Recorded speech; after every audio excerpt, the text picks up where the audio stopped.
As businesses prepare to reopen, there is a struggle to figure out the best ways to keep workers safe on the job. Many organizations say they are going to continue to keep office staff working from home, but on the manufacturing floor, that's really not an option. Yeah, you're right, Devin. Paula Tutman has been doing a deep dive into what it will take to get workers back to their stations safely, and business owners say there will be a new shared responsibility between employers and employees. For companies with lots of employees who share space, they enter a petri dish of uncertainty.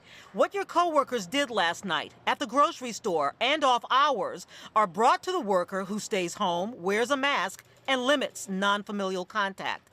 Enter the new normal, and what many workers may notice first when they do return is how they enter their workspace. We're actually directing people to go through one entry.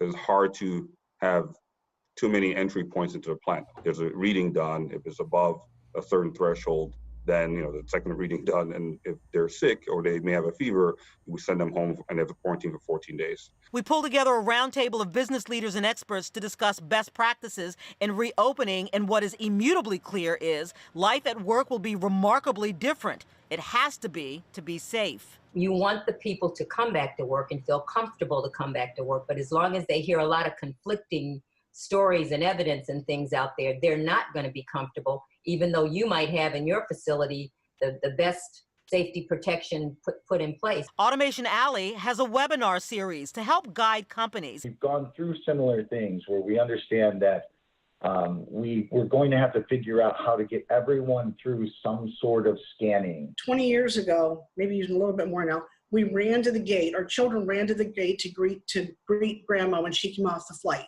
We don't do that now. We forgot that we ever used to do that. Some people don't know that that was ever a thing, and we've somehow moved on. So I know that 20 years from now, we'll move past this. But the sheer cost for businesses to survive COVID-19 will be daunting.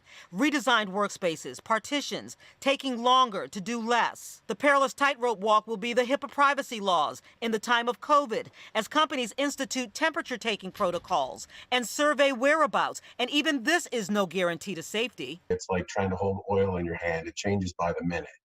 We're doing the best that we can. It won't be just customers who help businesses survive. Employees will play a big part. People have to take responsibility for their actions. It's just like what we always say in the plants.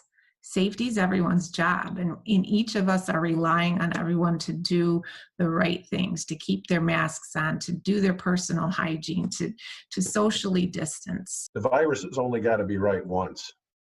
We've got to be right every time.